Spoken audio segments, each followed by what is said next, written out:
Olá, eu sou o Roberto Cardoso e este é o podcast Histórias de Silêncio, Conversas com Meditadores. Estou hoje aqui com uma colega querida, também instrutora, facilitadora de meditação, formada e certificada. Ela vai falar mais dela para vocês conhecerem melhor, mas é a nossa querida Miriam. E, primeiro de tudo, eu preciso dizer super obrigado para você por estar aqui, por dividir um pouquinho do seu tempo conosco. E eu queria que você se apresentasse, Mina, para o pessoal te conhecer melhor. Você pode se apresentar? Bem-vinda. Obrigada, Roberto, muito obrigada. É um prazer e uma honra estar aqui conversando com você e com essas pessoas que maravilhosamente gostam do tema, do assunto meditação. Então, meu nome é Miriam Adice, eu sou pediatra, médica pediatra, hoje aposentada depois de anos e anos e anos na luta aí da profissão. Sou casada, tenho 3 filhos maravilhosos e hoje, em termos profissionais, eu estou num momento muito especial, porque eu estou recomeçando, estudando novamente, e começando a me especializar em medicina chinesa e acupuntura, lá com o grupo ali do Hospital São Paulo, da Unifesp, e estou achando maravilhoso voltar a estudar e voltar a aprender, e é como se eu estivesse na faculdade no primeiro ano de novo. Estou muito feliz com essa nova etapa e acho que o fato de meditar me ajudou a entender o ser humano de uma forma um pouco mais abrangente do que a medicina tradicional nos apresenta. Então, é um momento bacana aí, de expansão aí na profissão. Vamos ver o Que que vai dar. Estou Sim, tentando. vamos ver. E você puxou já o assunto da sua história com meditação. É exatamente o que eu ia te perguntar agora. Conta um pouquinho a sua história com a meditação. Eu sei que é uma história já longa, já tem uns anos aí. Bem longa. Mas se eu É conseguir longa, vou tentar não ficar o tempo todo falando dar uma aqui. resumida da sua história com a meditação. Claro, então, Roberto, foi assim, lá para a virada do milênio, nos anos 2000, estava eu passeando, nunca tinha me interessado nem feito meditação, nessas alturas eu já tinha uma certa idade, já trabalhava, e eu estava passeando numa livraria, bati o olho, eu gostava de ficar andando na livraria procurando coisas, Hum, bati o olho no título de um livro e li assim, Uma Ética para o Novo Milênio, era um livro da Sua hum, Santidade Dalai Lama. Nunca hum. tinha lido nada do Dalai Lama. Eu falei, que interessante, vamos virar o milênio, né? Estávamos entrando naquele momento, no terceiro milênio. Eu falei, eu vou comprar esse livro. E li o livro assim, já, numa sentada, li o livro, amei o livro. E basicamente, para resumir, ele dizia o seguinte: a essência do ser humano é boa.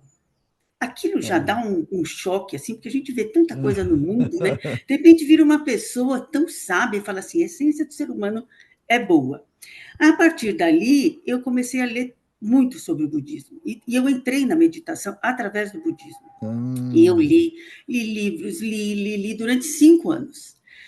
E no quinto ano, já lendo, também num livro da Sua Santidade Dalai Lama, ele dizia assim: olha, se você quiser começar o seu caminho como meditador, procure um centro budista, algum local de Hum. estudo próximos da sua casa. Ah. E aí eu pesquisei lá perto de casa qual que era o mais próximo e tive a felicidade de encontrar o Centro de Estudos Budistas Bodhisattva, cujo Ah. responsável mestre é o Lama Santen, e eu comecei a frequentar e lá eu aprendi a meditar da forma da tradição, né, da tradição budista e tudo pareceu muito simples, muito fácil, porque eu tinha aquela motivação enorme de descobrir que o ser humano realmente deve ser tem na sua essência alguma coisa muito boa.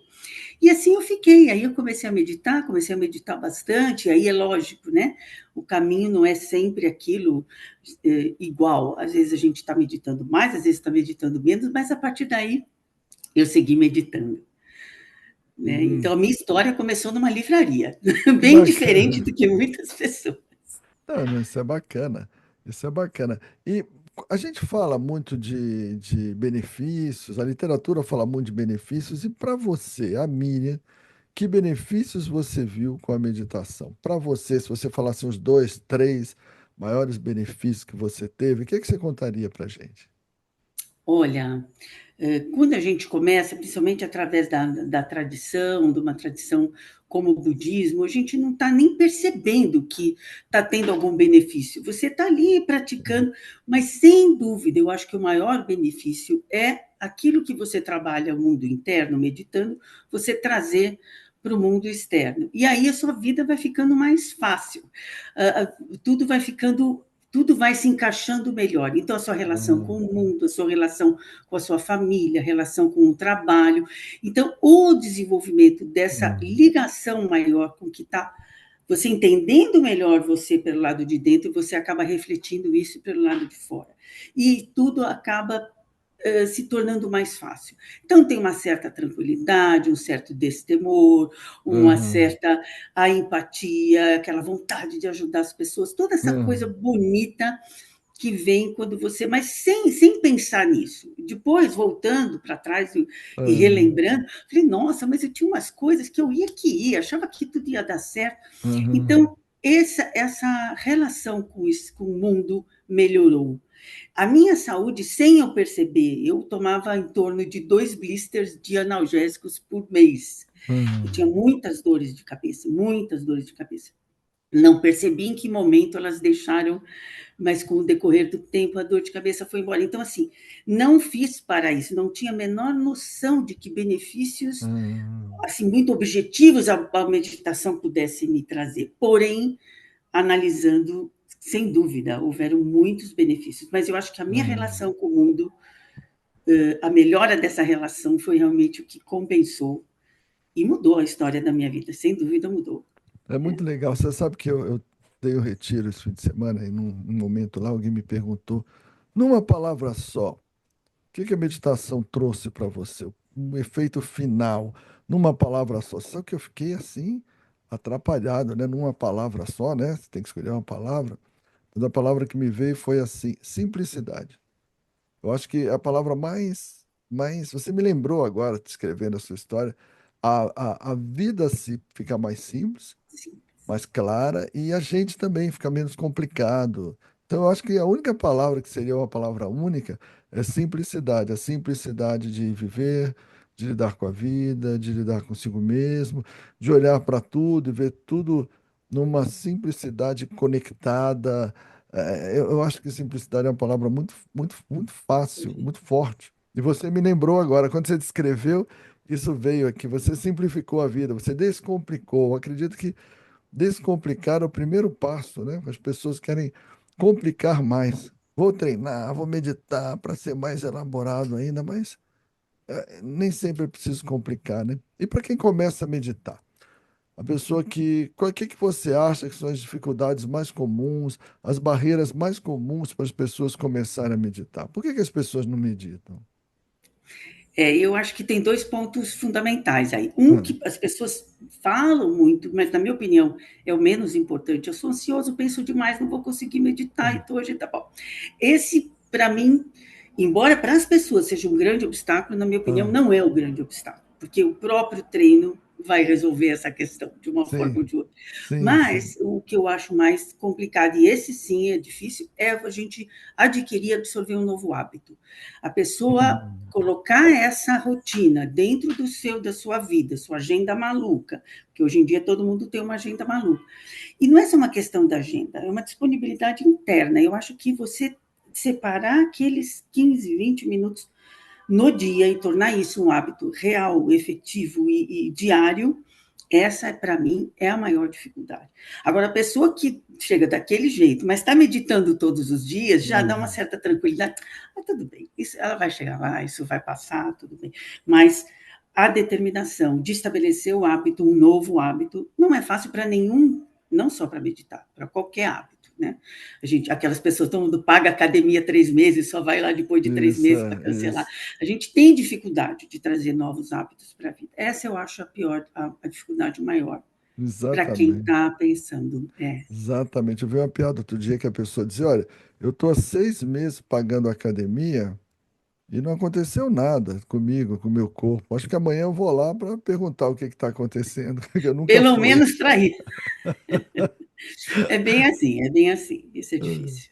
E o loop operacional, que a gente fala de âncora, relaxamento da lógica, ele entrou depois na sua história, então. entrou depois da prática budista. Como ele entrou, em que momento ele entrou e como ele te ajudou, Miriam? Essa é uma outra história, mas também é uma história Ah, muito não, bacana. pode contar, as pessoas Eu gostam de estava histórias. meditando já há muito tempo, tinha ali o meu caminho, lógico, nada é muito linear, às vezes você está muito concentrada, às vezes não, enfim, a vida vai seguindo. E aí eu tive um insight, eu quero fazer crianças aprenderem a meditar. E levei essa Hum, questão lá para o centro budista, onde eu frequentava algumas reuniões, e eu vi que as pessoas, para fazer esse tipo de ação, tinham que ter alguma capacitação, porque você não pode chegar numa escola para lidar com crianças, simplesmente falar, olha, vem aqui ensinar a meditar porque eu acho legal. Você tem que ter uma hum, formação.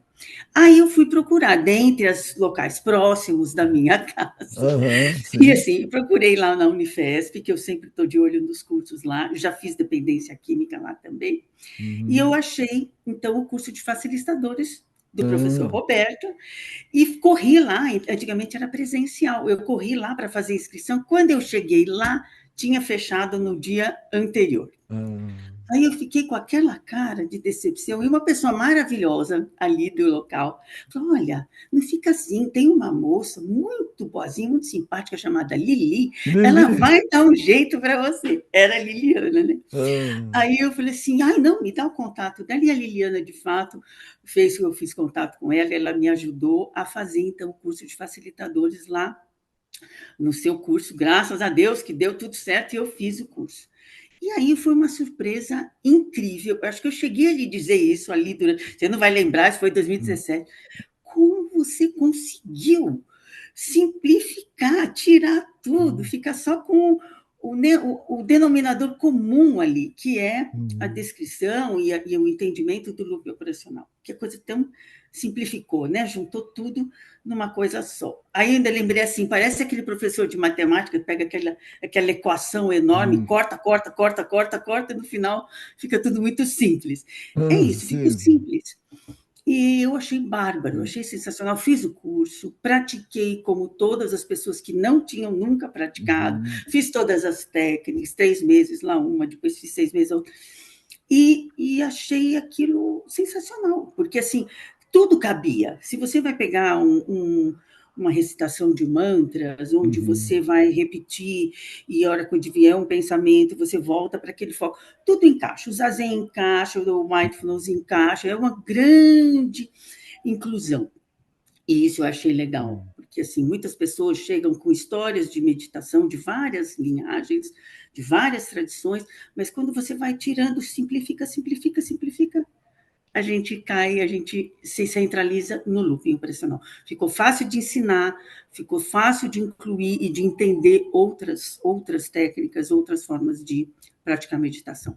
Ficou muito simples. E agradeço imensamente a Lili ter quebrado ali o galho e ter me deixado fazer o curso. Eu acho que Foi muito A bom, Lili trouxe uma importante. grande aquisição, né, para as pessoas, de gente que pode ajudar pessoas como você. É importantíssimo pessoas como você terem acesso à formação quando você quis. Miriam, e a sua história do equilíbrio, do autoconhecimento? Como é que foi esse caminho com a meditação? Começou no budismo. Como foi esse caminho para dentro? Como você descreveria esse caminho, essa parte? Você descreveu a parte externa do caminho, né? E essa parte interna? Como foi o caminho para você? Olha, foi quase como eu disse, é meio instintivo quando a gente está praticando através da tradição, ou como no meu caso, através do budismo, porque você só vai praticando, né? A gente não Uhum, tem grande noção do que está fazendo. E aí surge aquela. Como é que a gente acaba conectando, abrindo conexões de que a gente não tinha. E as uhum, percepções não são muito discutidas, né? No nosso aham, caso, era tudo muito. É o seu caminho, né? O caminho aham, é individual. Então, não adiantava. Eu chegar, e aí, pessoal? aham, Uh, é uma coisa que foi acontecendo muito comigo mesma. Então, eu ia buscar algumas respostas na própria literatura budista, né? uhum, Puxa, o que está acontecendo, né? Será que é isso mesmo? Aquela dúvida do será que eu estou meditando? Eu ouvi essa ah, dúvida agora no nosso grupo, eu faço parte com a Lili desse grupo da terceira idade, que a gente age como facilitador de meditação. Será que eu estou meditando? Então, todas essas dúvidas eu fui fui tirando praticamente sozinha, né? Mas eu tive depois, quando as coisas se encaixaram, uma percepção de quanto aquilo foi importante na minha no sentido da vida, né? Buscar do entendimento do sentido da vida. Então eu fico pensando assim, às vezes as pessoas vão aprender alguma coisa, por exemplo, vão aprender a nadar, estão lá aprendendo todo dia, nadando, andando, e não tem noção de que um dia aquilo pode salvar a vida delas, né? Então é Aham. mais ou menos dessa maneira que aconteceu. Eu fui fazendo, e vamos que vamos, e fui lendo e fui buscando, até que eu percebi que, sem dúvida, foi o grande diferencial da minha vida. Porém, não é um processo totalmente linear, então, anos e anos meditando, de descoberta, não. A gente tem os nossos problemas, a gente tem as nossas questões, a gente se afasta um pouco, a gente volta um pouco, às vezes recomeça, né? E esses Aham. recomeços também são legais, também são importantes, porque vão traçar um caminho um pouco diferente daquele que a gente traçou da outra vez. Então, eu acho que é essa história, a gente continuar. Eu sei que eu vou continuar, eu não sei exatamente Aham. como, mas eu sei que esse foi o meu caminho, cheguei e é assim que eu vou seguir. Mas obedecendo, né, a transitoriedade da vida, porque às vezes as coisas não estão exatamente Hum. como a gente quer. Não sei se é só Aham. comigo ou se é com Não, todo mundo, todo às mundo, é. vezes as coisas não saem como a gente quer. Então aí é a hora da gente retomar e recomeçar, né? Eu acho que não há problema nenhum nesse sentido. Sim, Hoje eu tenho esse grupo que eu acompanho com a Lili, que eu acompanho com a Lili, são pessoas da minha idade, eu tenho 65 anos, são pessoas da terceira idade. E eu vejo quanto aquelas mulheres, hoje nesse momento somos só em mulheres, têm esse desejo de transformação, de seguir com mais alegria, com mais saúde. Então, isso segue com a gente, isso vai estar sempre com a gente. Então, até ainda falei para sim, elas: olha, se tivesse aqui uma senhora de 85 anos, ela está com as mesmas expectativas que nós, né? Então, sim, isso é bacana, que é uma coisa que nos move e vai continuar nos movendo até a gente fechar os olhinhos, né? Eu acho que sim. a gente tem que seguir. E a simplicidade que você falou é o ideal, né? Eu falo isso às vezes para as pessoas, simplesmente medite, né? Mas é muito difícil, as pessoas não conseguem, então a gente fala muito para elas, fala umas coisas, fala outras, mas na verdade o simplesmente medite seria o ideal para todo mundo. A gente ainda não Então, chegou nesse ponto, mas seria o ideal para todo mundo. E quem sem tem dúvida mente nenhuma. agitada, Miriam, eu vivo ouvindo falar isso aí. Ah, eu tenho mente muito agitada, não consigo meditar, minha mente é agitada. Vamos supor, se a pessoa está nos ouvindo agora, o que que você diria para ela? Olha, a mente agitada, como eu te disse, não me preocupa tanto quanto aquela pessoa que não consegue estabelecer a rotina. Por quê? Porque existem duas situações, né? Às vezes a vida está realmente meio agitada. Às vezes a Aham, vida da gente está meio na bagunça. E sentar para meditar meio na bagunça é realmente um pouco difícil. Se é necessário, eu acho que a gente até deve buscar ajuda, buscar outras formas da gente trazer um equilíbrio para poder ter a condição de sentar e meditar. Ou o contrário também acontece. Às vezes a gente está também com a vida bagunçada e a gente, de fato, consegue sentar para meditar e, sem perceber, as coisas começam a entrar nos lugares. Então, é um caminho de via dupla, né? Eu uhum, saio da bagunça e, às vezes, eu tenho que arrumar para chegar a conseguir meditar. Ou, às vezes, eu vou e me jogo, como alguém que joga na piscina e sai nadando, eu me aham, jogo e as coisas vão se acertando pela própria prática da meditação. De qualquer forma, é assim, se não for aquele momento, é a pessoa precisar de algum tipo de ajuda, precisar de algum tipo de questão, seja terapêutica, seja de saúde. Às vezes a uhum, pessoa está numa condição de saúde muito difícil, que ela não consegue meditar. Mas ela deve buscar esse equilíbrio de outras maneiras e tentar novamente. Tem que tentar, tem que experimentar. Né? Eu acho que isso é o uhum, mais importante. Se você não experimenta, não acontece. O próprio Buda dizia: não acredite nas minhas palavras, experimente, faça, né? Então, eu acho que a pessoa tem que experimentar sempre. Às vezes não está naquele momento, mas ela tem outras questões que devem ser. Eu acho que a gente deve entender e respeitar esse tempo de cada um, né? Mas, de uma maneira geral, a pessoa fazendo a prática, que é uma coisa assim tão simples, como você falou, uhum. ela acaba se acertando, acaba depois a própria meditação encaixa. E ela consegue, se ela persistir, se ela perseverar. Eu acho que vale a pena. tentar sempre, né? E, bom, nosso papo é muito bom. A Miriam é sempre um papo muito gostoso, né? Flui fácil a conversa, é gostoso. E é uma das habilidades de um bom pediatra, né? Conversar, sabe? Ser um papo agradável. Eu nunca conheci um pediatra, estou aqui tentando me lembrar aqui, mas é difícil um pediatra que tem um papo chato, né? Que Senão as crianças saem tudo correndo. as crianças, os pais, né? Porque o pediatra é médico da criança e dos pais ao mesmo tempo. Ele tem que equilibrar os pratinhos lá.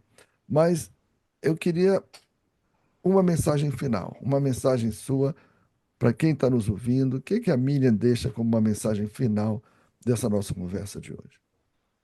E aí é o difícil. Eu tenho pensado muito num assunto que hoje a Ah, gente está sofrendo aí uma espécie de pandemia de informação, de fake news, etc. E tal.